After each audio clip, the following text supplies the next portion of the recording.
Video like जरूर कर लीजिए और ऐसे वीडियो लगातार फ्री में पाने के लिए चैनल को तुरंत सब्सक्राइब कर लीजिए और बेल आइकन को जरूर टैप कर लीजिए ताकि आगे भी सारे वीडियो आपको मिलते रहे। यूट्यूब में फॉलो करते हैं तो प्लीज ये वाला फ्री टेलीग्राम चैनल जरूर ज्वाइन कर लीजिएगा। सारे नोटिफिकेशन, सारे अपडेट यहीं पे आते हैं, ध्यान रखिए। Hello everyone, welcome you all to study for civil services. जैसा कि हमने पिछले महीने जो है जून मंथ के वो सारी जगह को देखा था जो कि न्यूज में रही है। जून मंथ की सारी वो प्लेसेस के नाम हमने एक लिस्ट तैयार की थी। जैसे आपने जून मंथ के करंट अफेयर्स भी कवर अप करे तो एक बार एक ज्योग्राफी का होता है ना रिस्पेक्ट से कि कौन कौन सी जगह न्यूज में है। सी है तो उसके आसपास की बॉर्डरिंग का जगह देख ली।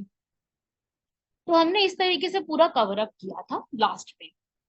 ऐसे ही अब जुलाई मंथ खत्म हुआ है तो हम जुलाई के भी सारे कंप्लीट करेंगे, ऐसे ही अगस्त और ऐसे आगे बढ़ते जाएं। अब जुलाई का जो पूरा महीना है इसमें कुछ कुछ जगह तो बहुत ज्यादा न्यूज में रही है। और आपको मैं एक और बात बता दूं कि अब जो यूपीएससी का आप पढ़ रहे हो, मैं मेन ये टारगेट यूपीएससी और यूपीपीसीएस, आरएएस इन सब एग्जाम में कर रही हूँ। तो यूपीएससी के जितने भी स्टूडेंट्स हैं यहाँ पर, अगर आप सभी लोगों ने अभी हाल फिलहाल में हुआ सीएपीएफ का एग्जाम देखा है तो आपने देखा होगा कि ज्योग्राफी से 20 क्वेश्चंस आए हैं। 20 क्वेश्चंस अपने आप में एक बड़ा अमाउंट है, 20 क्वेश्चंस, राइट। तो इस तरीके से अच्छे खासे क्वेश्चंस जो हैं अब पूछने लग गए हैं और मैपिंग बेस्ड क्वेश्चंस भी आते हैं। तो उसमें ऐसा मत मानिएगा कि मैप इंपॉर्टेंट नहीं है। मैप जरूर इंपॉर्टेंट है और अगर आप में से कोई भी स्टूडेंट्स ऐसा चाहते हैं कि हम लोग यहाँ पर अलग से मैपिंग की भी सीरीज शुरू करें तो आप लोग कमेंट बॉक्स में इस चीज के बारे में बताएं। बाकी ये वाला लेक्चर कैसा है ये तो आप लोगों को मुझको जरूर बताना ही है, सो दैट मैं अगले महीने के लिए मोटिवेशन लेकर के आऊं। पिछली बार जो है आपके काफी सारे कमेंट्स आए थे वीडियो पर, काफी अच्छे कमेंट्स आए थे, तो इसलिए फिर जो है मोटिवेशन मिली। इसलिए अगली बार भी जो है वीडियो आपके लिए बिल्कुल फ्री ऑफ कॉस्ट लेकर के आया गया। कोई चार्ज नहीं है इसका। आपको जितनी भी बातें यहाँ पे मैं समझाऊंगी मैपिंग से जुड़ी हुई, वो आप आसानी से समझ भी पाओगे। और आप चाहो तो उसके लिए अपना मैप वगैरह ले आओ। देखो, मैप पढ़ने का सबसे बेस्ट तरीका यही होता है, आपको पहले तो मैप पढ़ना रखना पड़ेगा आपके पास। मैप रखने का मेरा मतलब है कि आपको, आपके पास एटलस है तो बहुत अच्छी बात है, नहीं है एटलस तो भी कोई बात नहीं। आप सब लोग एक जो है मैप आते हैं ना खाली खाली मैप, वो लेकर के आओ। सारा कुछ मार्क करना शुरू करो, पहले इंडिया से शुरू करो फिर वर्ल्ड पे जाओ।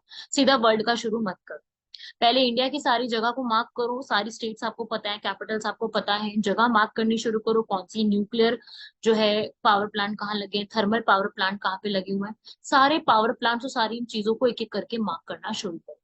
इन सारी जगहों को धीरे धीरे करके मार्क करते जाओगे तो आपका वैसे भी सारा जो आंसर्स होंगे वो धीरे धीरे बनने शुरू हो जाएंगे। ठीक है।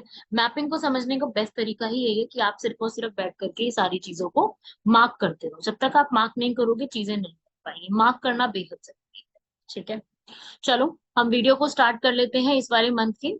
और जो भी आप लोगों को डाउट्स होंगे, कुछ भी होगा, वो कमेंट बॉक्स में मुझको बताना। आपके सारे के सारे डाउट्स को मैं बिल्कुल आंसर करूँ।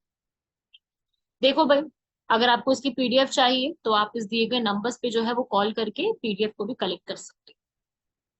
सबसे पहला यहाँ पर एक अलायंस आता है और इस अलायंस का नाम है चिप 4 अलायंस। ठीक है। अलायंस का नाम है चिप 4। अब चिप का मतलब क्या होता है आप लोग जानते हैं, चिप होती है जो हमारे फोन्स में लगती है, हमारी सेमीकंडक्टर्स में लगती है।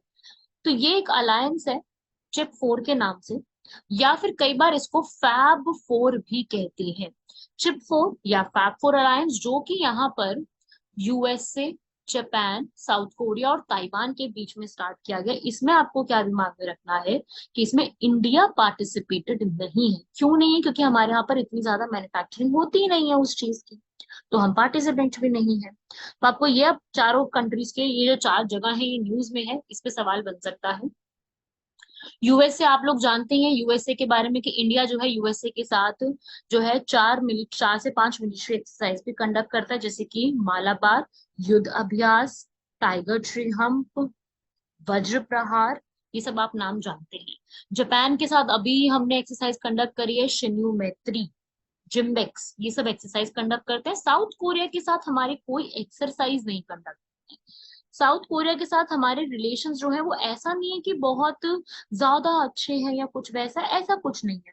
मतलब बुरे भी नहीं है, मैं नहीं कहूंगी बहुत बुरे रिलेशंस है, अच्छे भी नहीं।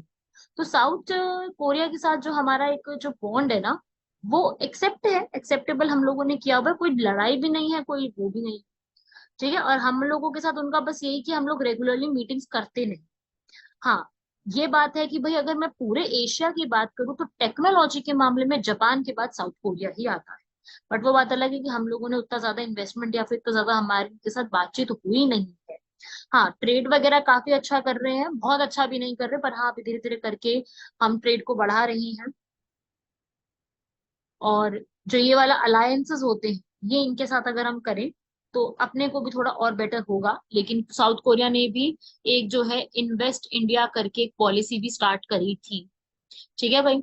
और ताइवान, ताइवान तो आप जानते ही हैं, काफी ज्यादा न्यूज में रहता है, क्योंकि चाइना का जो वहां पे दबदबा चलता है, उसकी वजह से ये बहुत ज्यादा news।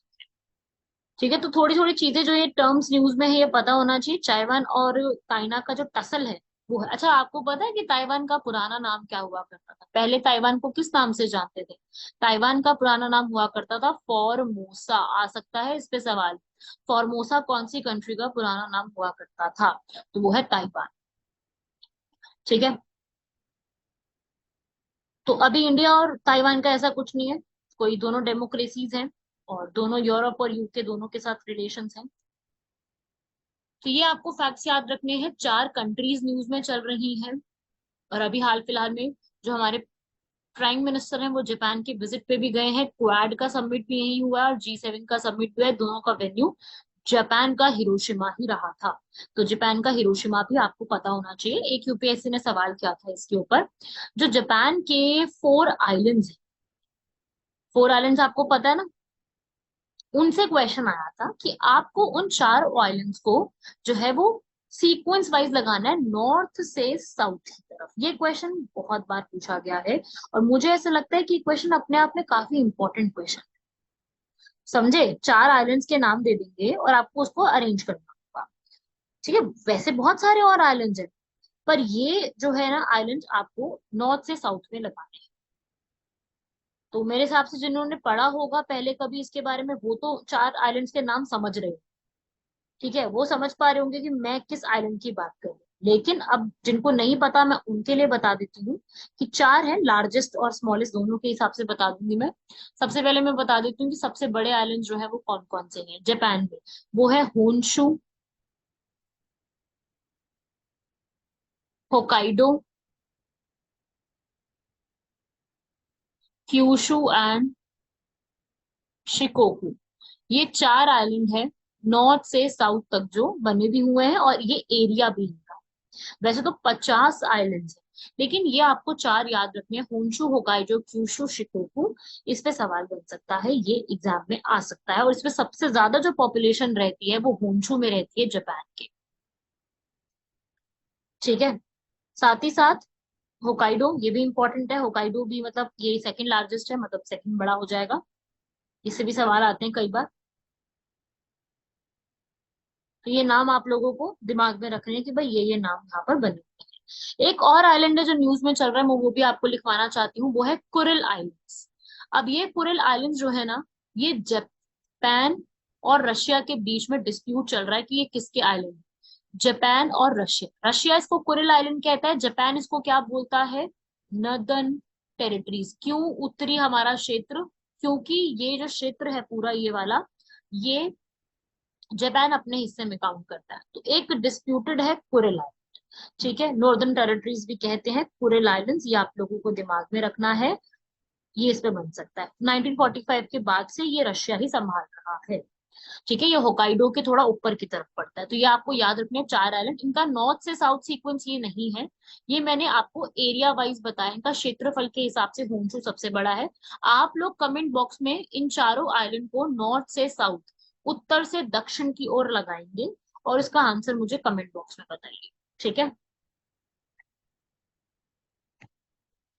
अगला आता है भाई इसके अंदर मेकोंग गंगा कोऑपरेशन। अब ये जो है मेकोंग, अगर आपने कभी नाम सुना है तो बहुत अच्छी बात है, नहीं पता तो मैं बताती हूँ। गंगा तो आपको पता ही है हमारे भारत की, आप जानते ही। मेकोंग जो है वो एक और नदी का नाम है। तो मेकोंग और गंगा दो इंपॉर्टेंट नदियां हैं। तो उनका यहाँ पर अभी हाल फिलहाल में मीटिंग जो है वो देखने को मिली है। अभी मीटिंग हुई है 2023 में ही, इसी महीने। तो जुलाई में मीटिंग हुई है, तो बात यहाँ पे ये आ जाती है भाई कि मीटिंग कहाँ पे हुई है। तो भाई इस बार की मीटिंग बैंकॉक थाईलैंड में हुई। ठीक है, बैंकॉक में मीटिंग हो गई। तो अभी मेकोंग गंगा कॉर्पोरेशन है क्या चीज? अब तो ये समझना पड़ेगा ना कि what is this Mekong Ganga corporation. तो देखो भाई, ये जो है असल में 2010 में एक 2000 सॉरी में एक इनिशिएटिव आया था, जो कि लाओस में स्टार्ट हुआ था। Cambodia, Laos, Myanmar, Thailand, Vietnam और इंडिया, इन सब के बीच में एक आया था जिसमें ये नदियां फ्लो करती। क्योंकि इन पूरी की पूरे एरिया में दो नदियां सबसे इंपॉर्टेंट है, एक गंगा और एक मेकोंग।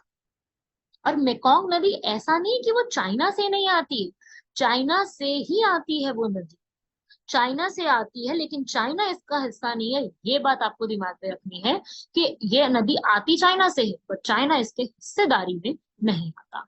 ये बात आपसे पूछी जा सकती है कि इसमें ये रिवर फ्लो करती है नहीं करती है, कि स्टेटमेंट वाइज बन सकता है। यूपीएससी ऐसे सवाल पूछना बड़ा ही पसंद है उनको, वो पूछ सकती है इससे। तो इसमें कितनी कंट्रीज हो गई? India, Cambodia, Thailand, Myanmar, Laos, Vietnam. याद कर लेना, इसकी फॉर्मेशन जब हुई थी वो भी लाओस में ही। इसकी एनुअल मीटिंग्स होती हैं, और अभी इसकी हाल फिलहाल में मीटिंग हुई है। और अभी हमारे जो एस जयशंकर हैं, वो इस मीटिंग में गए भी थे। उन्होंने यहाँ पर इसको चेयर किया था। 2000 अभी जो है ये 16 जुलाई को 12th नंबर की मीटिंग हुई थी। बाकी और भी सारे लोग आए थे, हमारे भी एक्सटर्नल अफेयर्स मिनिस्टर वहां पे पहुंचे थे, और इन्होंने ये बताया था कि हम लोग कौन कौन से प्रोजेक्ट्स पे अब काम कर रहे हैं। ठीक है, तो एक ना इन्होंने सबसे पहले तो एक वाले प्रोजेक्ट की बात करी। आपको याद है, आप लोगों ने पढ़ा होगा, एक ट्राइलैटरल हाईवे बन रहा है, इंडिया, म्यांमार और थाईलैंड। म्यांमार जिसका पुराना नाम बर्मा था, इन तीन के बीच में एक हाईवे हम लोग तैयार कर रहे हैं। और वो हाईवे जो है वो ट्राइलैटरल है, तीन कंट्रीज है ना। और ये करीब 1300 किलोमीटर का एक हाईवे होगा, जो कि म्यांमार और थाईलैंड के साथ हमारा जो पूरा ट्रेड है, जो हमारा आना जाना है पूरा, उसको लेकर के आएगा। ठीक है, तो इसके बीच में अग्रीमेंट्स के ऊपर डिस्कशन किया, बातचीत करी, चलो अच्छी बात है, होगा ये वाला। तो ये क्विक करने वाले जो प्रोजेक्ट्स है उस पर बातचीत करेंगे। तो मेन तो भाई जो पूरे मीटिंग का हाईलाइट रहा है वो यही प्रोजेक्ट रहा है। और ये प्रोजेक्ट अभी का नहीं है, प्रोजेक्ट तो पहले का ही बनता आ रहा है, पर अभी इसके ऊपर बात की गई कि इसको हम कैसे और ज्यादा बेटर कर सकते हैं। क्योंकि आगे आने वाले समय में अब बिम्स्टेक की भी मीटिंग होने वाली है, और ये तीनों कंट्रीज बिम्स्टेक की भी पार्टिसिपेंट है सारी। तो बस उसी के ऊपर बात करिए, और यही डिसाइड किया कि मैं मेकॉन्ग गंगा कॉर्पोरेशन में हम लोग किन टॉपिक्स को अभी और ज्यादा बेटर देने वाले। ठीक है, तो मेन बात जो थी वो याद रख लेना, कौन कौन सी कंट्रीज आती हैं। उतना याद रख लोगे उतना भी बहुत है, इसके अंदर इतना इनफ है। ठीक है, चलो आगे बढ़ते हैं। ये आप पढ़ सकते हो पूरा, मैंने यहाँ पर और पूरे इसके बारे में लिख दिया है। मेकॉन्ग क्या है? मेकॉन्ग 12th लॉन्गेस्ट रिवर है, थर्ड है इंडिया में, काफी सारा एरिया कवर अप करती है। आप देख सकते हो चाइना से होते हुए आती है मेकॉन्ग में। बाकी China, Myanmar, Thailand, Laos, Cambodia, Vietnam सबसे फ्लो करती है, सारी कंट्रीज के पार्टिसिपेंट भी हैं। केवल इसमें जो पार्टिसिपेंट नहीं है वो चाइना। और मेकॉन्ग इंडिया से फ्लो नहीं करती। ठीक है, अपनी तो गंगा है ना, आप जानते हैं। चलो अगला आता है भाई जीएसआई के ऊपर। मेन मुझे इसमें जीएसआई नहीं है, आपको असल में जो है मुझे सियाचिन ग्लेशियर के बारे में बताना है। जीएसआई तो चलो टॉपिक था इसलिए मैंने लिया।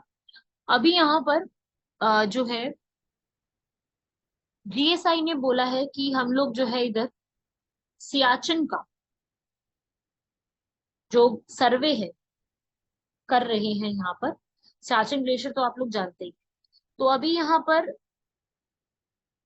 जून 1958 में ये स्टेटमेंट आ सकती है। आज के टाइम पे ऐसी स्टेटमेंट बहुत पूछ रहा है यूपीएससी। सीएपीएफ के एग्जाम में भी ऐसी स्टेटमेंट पूछी थी। तो उन्होंने यहाँ पर जो है पहला एक एक्सपेडिशन किया था, मतलब कि पहुंचे थे सियाचिन ग्लेशियर की स्टडी करने के लिए। पर्सन का नाम है वीके रैना। ठीक है, पहली बार किया था उस तरीके से। अब यहाँ पर उस चीज की पहली बात तो एक जुबली सेलिब्रेट हो गई है, 1958 में हुआ था, सेफायर जुबली हो गई है उसकी। और इसके ऊपर काफी सारे डिटेल्स भी किए गए थे। तो अभी ये टॉपिक जो है थोड़ा सा न्यूज में आ गया है। 65 ईयर्स पहले इसके ऊपर एक पूरी रिसर्च वर्क जो है की गई थी वी रैना के द्वारा। और यहाँ पर जो है अब हमारे लिए क्या न्यूज में आ जाएगा कि ये जो पूरा टॉपिक है, फर्स्ट 65 ईयर्स कंप्लीट हो गए इसलिए न्यूज में। तो मैं आपको पहले सियाचिन ग्लेशियर के बारे में पूरा समझा देती हूँ। अब हुआ क्या है भाई, ये आप जानते हैं कि मैं आपको ना एक काम करती हूँ, ऐसे बना के पहले दिखाती फिर यहाँ करती हूँ। देखो ये पूरा एक हिस्सा है जम्मू कश्मीर और लद्दाख वाला, हमारी जो यूनियन टेरिटरीज है दोनों। अब इसमें क्या है कि इधर का हिस्सा आता है जम्मू, इधर आता है कश्मीर, इधर आता है लद्दाख, हमारा जम्मू कश्मीर और लद्दाख। ऊपर की तरफ आता है पीओके जिसे हम कहते हैं पाकिस्तान ऑक्यूपाइड कश्मीर। इस तरफ आता है सीओके जिसे हम कहते हैं चाइना ऑक्यूपाइड कश्मीर, या फिर इसका दूसरा नाम क्या है, अक्साई चीन। ठीक है, मैं मार्क इसमें बाउंड्री कर रही हूँ, पर वो बाउंड्री आगे पीछे थोड़ी सी हो सकती है, मैं क्लियर मैप में दिखाऊंगी सिर्फ समझाने के लिए आपको। ठीक है, जैसे ये हिस्सा है। अब ये वाला जो हिस्सा है ना, ये वाला, ये आता है हमारा सियाचिन ग्लेशियर। अब ये जो लाइन जा रही है ये वाली, इस लाइन का नाम क्या है, मैं दूसरे कलर से लिख रही हूँ, ये वाली लाइन का नाम है LOC, लाइन ऑफ कंट्रोल। और जो सीओ की वाली लाइन चल रही है इसका नाम है LAC, लाइन ऑफ एक्चुअल। ठीक है, अब बीच में ये आता है हमारा सियाचिन ग्लेशियर। ठीक है भाई, सियाचिन ग्लेशियर में एक हिस्सा आता है जिसका नाम है इंदिरा कोल। ये भारत का सबसे नदर्न मोस्ट, सबसे उत्तरी दक्षांश, उत्तरी अक्षांश जो है उसे कहा जाता है। तो सियाचिन ग्लेशियर इधर है, ये वाला हिस्सा। बैटलफील्ड की भी बात करें तो पूरे वर्ल्ड की सबसे ऊंची बैटलफील्ड में इसको काउंट किया जाता है। और सियाचिन ग्लेशियर जो है इसके नीचे की तरफ पड़ती है नुब्रा, नुब्रा घाटी पड़ती है। नुब्रा एक नदी भी है। अगर आपको सियाचिन ग्लेशियर की तरफ जाना है तो आपका जो बेस कैंप होगा ना रुकने के लिए, वो नुब्रा वैली। ठीक है, तो ये आपने ये देखा समझा थोड़ा सा। अब इस मैप की तरफ देखो, आपको इसमें और ज्यादा क्लियर हो जाएगा, ये मैप आपको समझ में आएगा। ये है जम्मू कश्मीर, नीचे की तरफ जम्मू, ऊपर की तरफ कश्मीर। दोनों में 10-10 जिले हैं। ये ऊपर की तरफ है पीओके, पाकिस्तान ऑक्यूपाइड कश्मीर, इसमें गिलगिट आता है और बाल्टिस्तान आता है, देख रहे हो दो रीजन। ठीक है, उसके बाद इधर आता है सीओ के, चाइना ऑक्यूपाइड कश्मीर, ये है हमारा लद्दाख। लाइन ऑफ कंट्रोल आप देख रहे हो यहाँ पर, ये हिस्सा भी हमारी आजाद कश्मीर का जाता है, हमारा हिस्सा है। तो हमारा हिस्सा तो पूरा ही है, पर मैं आपको सिर्फ एक स्टोरी समझा रही हूँ ताकि आपको क्लियर होनी चाहिए स्टोरी। ठीक है, आप ये मत सोचना मैप में कोई मिस्टेक है कुछ है, मैप यही वाला है, एक बार देख लो इसको, समझ सकते हो आप। थोड़ा आगे पीछे अगर हो जाए तो आप समझ जाइएगा। सियाचिन ग्लेशियर ये वाला आपको बता दिया, और ये वो हिस्सा है ये जो कि पाकिस्तान ने चाइना को दे रखा है, गिफ्ट दे रखा है। ठीक है, तो मैं आपको बस ये चाहती थी कि एक बार मैं आपको पूरा सियाचिन का सिस्टम जो है यहाँ पे समझा दूं। सियाचिन का जो ग्लेशियर अगर आपसे कभी पूछता है कि कौन सी रेंज में है, आपने हिमालय की रेंज पढ़ी है ना, आपने KLZPD करके पढ़ा है या नहीं पढ़ा, नहीं पढ़ा तो मैं बता देती हूँ। K से काराकोरम, L से लद्दाख, Z से जास्कर, P से पीरपंजा, D से धौलाधार, ये हमारी सीक्वेंस वाइज सारी रेंजेस के नाम। तो जो सियाचिन ग्लेशियर है वो कौन सी रेंज में, इन पांचों में से, वो काराकोरम रेंज।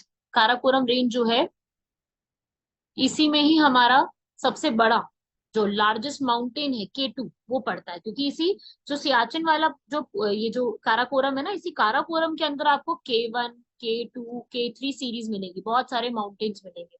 उन्हीं माउंटेन्स में सबसे एक ऊंचा माउंटेन है K2, क्योंकि नामकरण तो करना ही होता है माउंटेन्स का, तो उन्होंने K सीरीज करके नाम कर दिया। ठीक है, तो ये आपको एक सिस्टम पता होना चाहिए, इस तरीके से थोड़ा सा आइडिया होना चाहिए। लॉन्गेस्ट ग्लेशियर है ये कारा।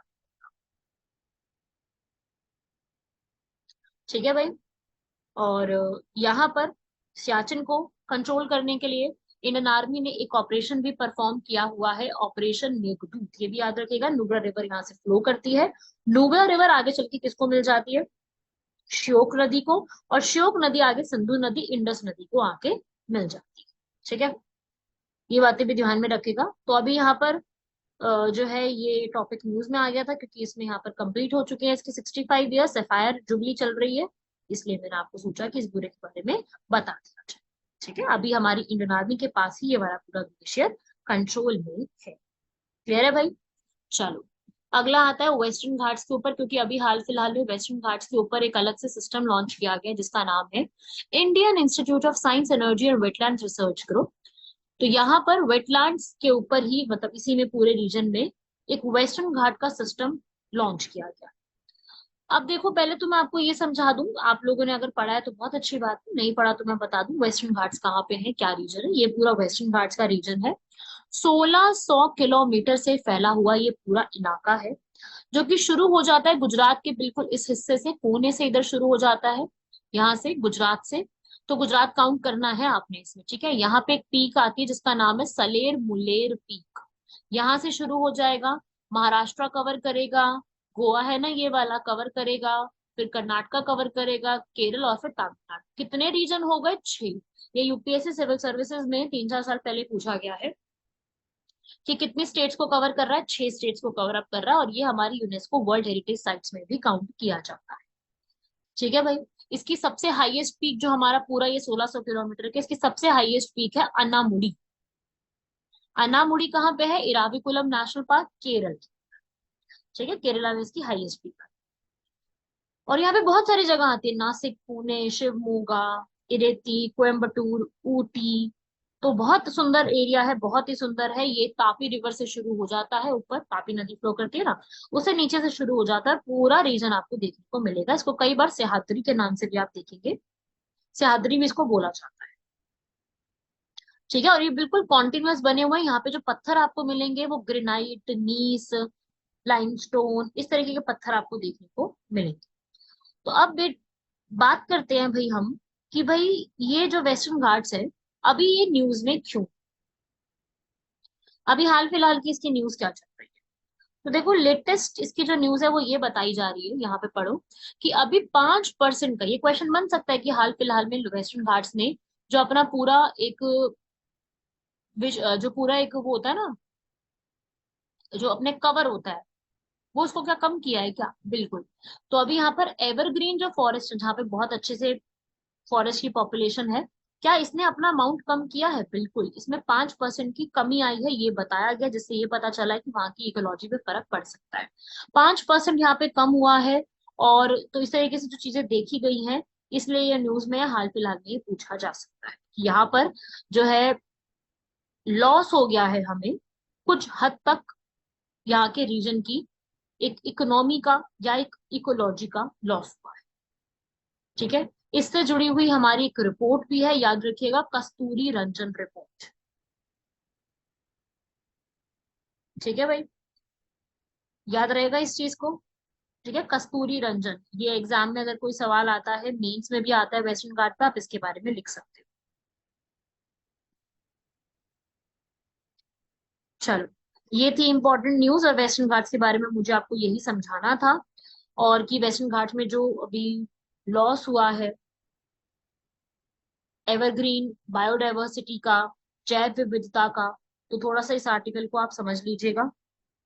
और ऐसा कहा जा रहा है कि आगे आने वाले समय में ये और ज्यादा लॉस करने वाला है। ये हॉटस्पॉट तो है, बट ये आगे आने वाले समय में काफी हद तक लॉस कर देगा। सो इस चीज को आपको यहाँ पे समझना है।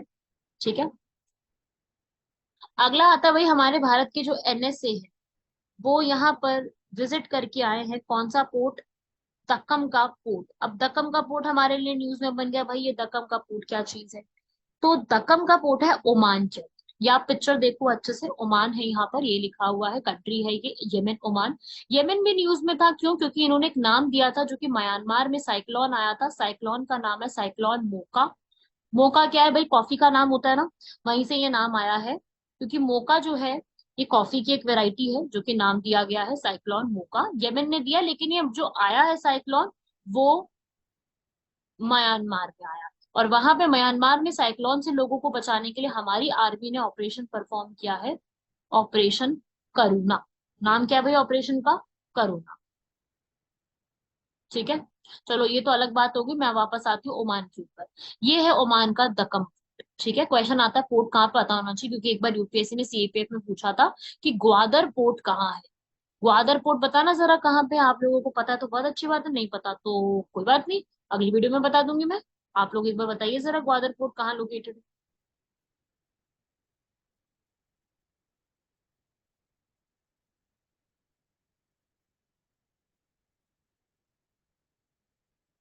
अब दक्कम पोर्ट पे आओ भाई, ये है ग्वादर पोर्ट, देख लिया? चलो आपको मिल ही गया मैप में, पाकिस्तान में है। ठीक है, मैंने यहाँ नहीं देखा, मैं तो यहाँ देख रही थी कि शायद यहाँ दिख रहा है। चलो कोई ना, यहाँ भी दिख गया आपको ग्वादर पोर्ट, ये रहा। और काशगार और ग्वादर वाला याद है, वो सी पैक वाला जो बड़ा न्यूज में चल रहा था, वो भी पढ़ के जाइएगा। अब ये है ग्वादर, और ये है यहाँ पर गल्फ ऑफ ओमान, ये रहा। तो इसकी कुछ कुछ जो चीजें हैं वो थोड़ा सा आपको पता होना चाहिए। हमारे जो एनएसए अजीत डोभाल वहां पे गए थे, ताकि हम नेवी को यहाँ पर एक एक्सेस दे सके इस पोर्ट ऑफ दक्कम का। दक्कम पोर्ट को अपने थोड़ा सा एक्सेस लेने के लिए, कुछ हिस्सा है इसका। और यहाँ पे भी गए थे, दक्कम पोर्ट के भी कुछ हिस्से में गए थे, क्योंकि दक्कम, ये मस्कट है ना जो कैपिटल, मस्कट से काफी पास ही पड़ता है, ज्यादा दूर नहीं है, काफी बड़ा पोर्ट है। तो वहां की जो अथॉरिटीज है उन्होंने हमारे एनएसए को पूरा दिखाया, बताया कि आप किस तरीके से आके ओनरशिप का थोड़ा सा ले सकते हैं, आपको टैक्सेस से क्या क्या छूट मिलेगी। तो वो सारी बातें जो है उन्होंने बताई। ठीक है। और यहाँ पर एक ओमान ने ये बताया था कि वो अपना एक ऑयल रिजर्व बनाना चाहता है, मैं वो भी बता दूं आपको कि एक ऑयल रिजर्व यहाँ पे ओमान बनाना चाहता है। रिजर्व का नाम आपको पता होना चाहिए, रास मरकास। क्वेश्चन आता है रास मरकास न्यूज में क्या था। रास मरकास ओमान बनाना चाहता है दक्कम के पोर्ट के पास। ठीक है भाई। और एक और बात, ये जो दक्कम का पोर्ट है ये ओमान, ये ईरान के काफी पास पड़ेगा, है ना। ईरान के पास है, और ईरान में हम लोग क्या कंस्ट्रक्शन की बात कर रहे हैं, चाबर पोर्ट में, ये नहीं कह रही बना दिया है, पर चाबर पोर्ट की भी बात कर रहे हैं। ठीक है। इस पोर्ट में हमारी आईएनएस मुंबई जो है वो यहाँ पे पहुंची थी, और ये हमारा ओमान जो है वो हमारा काफी पुराना पार्ट है। हम लोग इनके साथ GCC, gulf of cooperation council का भी हिस्सा है। तो इस तरीके से ये दक्कम पोर्ट न्यूज में आ रहा था, मैंने बता दिया। एक और पोर्ट न्यूज में था, अभी तो नहीं है, चलो खैर पुराना हो गया, बट फिर भी मैं बता देती हूँ। वो है हाइफा का। हाइफा का पोर्ट कहाँ लोकेटेड है, इजराइल में लोकेटेड है, ये भी आप लोगों को दिमाग में रखना है। Haifa port Israel. ठीक है। तो ये सारे फैक्ट्स याद हो जाएंगे आप लोगों को, जो जो प्लेसेस ये इंपॉर्टेंट है। ओमान का दक्कम पोर्ट बहुत बहुत बहुत इंपॉर्टेंट है। मुझे ऐसा लगता है कि इसमें किसी ना किसी एग्जाम में, चाहे आरएएस हो चाहे यूपीपीसीएस हो, कुछ ना कुछ इसके बारे में पूछेगा। ठीक है। तो किस तरीके से क्या ऑफर कर रहे हैं, क्या है वो, सब कुछ पूछा जा सकता है।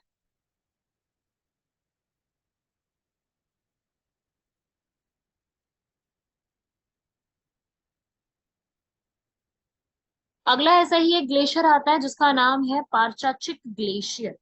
पारकाचिक भी कहते हैं, पारचाचिक भी कहते हैं।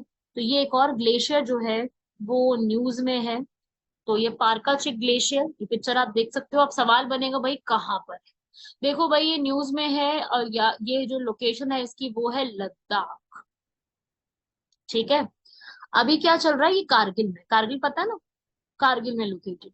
अब इसमें क्या हो रहा है कि इसका जो एक पूरा ग्लेशियर है ना पिघलता जा रहा है। क्यों? क्योंकि वही क्लाइमेट चेंज, जलवायु परिवर्तन की वजह से। तो क्लाइमेट चेंज की वजह से जैसे पिघलता जा रहा है, और इसके पास एक नदी आती है सुरू रिवर, ये याद रखना है, इसके पास एक नदी है, वहां से धीरे धीरे करके ये आइस फॉल होके सुरू रिवर में भरता जा रहा है। तो ये आपको पूछा जा सकता है कि ये जो पाराचिक ग्लेशियर है ये कहाँ पर लोकेटेड है। ये बहुत इंपॉर्टेंट है।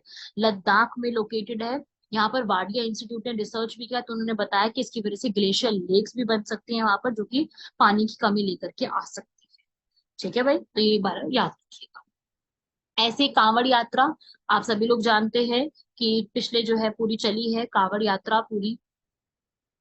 तो पूरी एक यात्रा थी जो कि हरिद्वार में कांवड़ मेला लगा था 4 जुलाई से 15 जुलाई 2023 तक, जो कि गंगोत्री से वहां पे शुरू हो जाता है, नीलकंठ तक लेके जाने पूरा जब यात्रा चलती है। तो उसी के बारे में है, थोड़ा सा उसी के बारे में मैं समझाया आपको। टेम्पल्स बहुत सारे इंपॉर्टेंट है, या आप कुछ नाम याद रख सकते हैं टेम्पल्स के जो इंपॉर्टेंट है। ठीक है।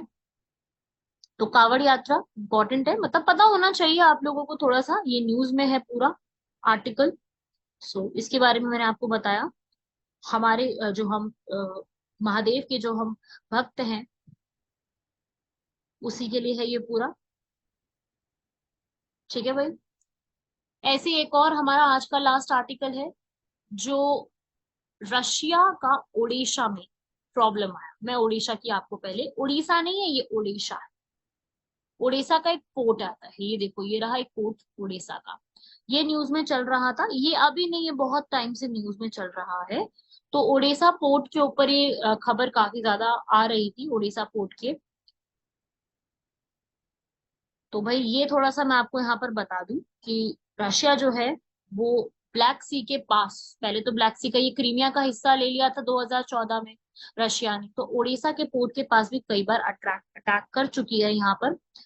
और यही बोला है कि भाई इसको हम लोग अपने कब्जे में करना चाहते हैं। ठीक है। तो ये वाला भी टॉपिक एक न्यूज में चल रहा था काफी ज्यादा, ओडिशा पोर्ट का। तो आपको पता होना चाहिए असल में ये यूक्रेन का हिस्सा है। ठीक है, रशिया का नहीं है। रशिया की मिसाइल्स ने ओडेसा पोर्ट को डैमेज करा है, वो बात अलग है। ठीक है, ये अटैक जो है वो कब आया, जब ब्लैक सी ग्रेन की एक डील हुई थी ना, उसके बाद ये बहुत ज्यादा न्यूज में चल रहा था। ठीक है भाई, और इंडिया जो है वो सपोर्ट करता है यूएन के इस पूरे एफर्ट को ब्लैक सी ग्रीन के, वो तो मैंने समझाया हुआ अपनी दूसरी वीडियोस में ब्लैक सी के बारे में पूरा। अगर आपको और भी डिटेल में चीजों को जानना है तो आप, मेरा एक चैनल है ओनली करंट अफेयर्स, जिसमें मैं डेली वीडियोस अपलोड करती हूँ। हमारा ही चैनल है, स्टडी फॉर सिविल सर्विसेज का ही चैनल है। वीडियोस उसमें डेली अपडेट होती हैं, डेली की डेली वहां पे नई नई वीडियोस आती हैं टॉपिक वाइज। तो वो आप लेके अपना वो सब भी सॉल्व कर सकते हो, तो कोई दिक्कत वाली बात नहीं, वो भी आप सॉल्व कर सकते हैं। ठीक है भाई, तो इस प्रकार से आप अपना इस पूरे आर्टिकल्स को कंप्लीट करना। और कैसा लगा वीडियो मुझे बताना जरूर। बाकी मिलते हैं आप लोगों से नेक्स्ट लेक्चर में, तब तक के लिए धन्यवाद, शुक्रिया, जय हिंद।